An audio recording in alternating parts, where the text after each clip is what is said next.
អូនបានឮថាបងមានអ្នកថ្មីហើយ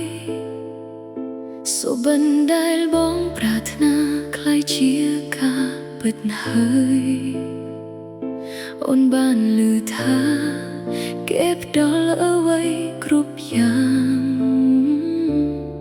អ្វីដែលអូនមិនអាចធ្វើជូនបងបានមិត្តចាយើងនៅតែដូចដើមតែបងបាត់ទៅឆ្ងាយពីជីវិតអូនមិនចង់មករំខានបងទេ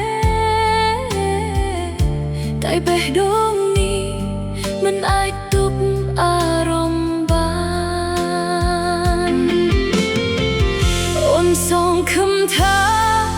បងនឹងឃើញមុខអូនហើយនឹកឃើញថាស្នេហ៍នេះមិនទាន់បញ្ចប់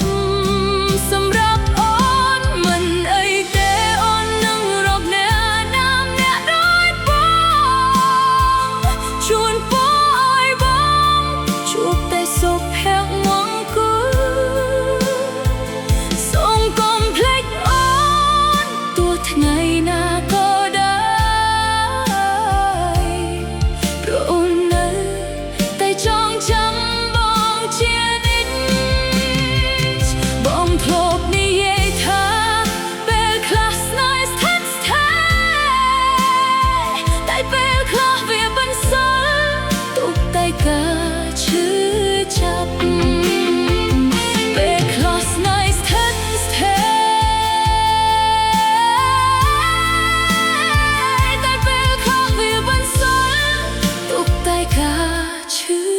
ចាប់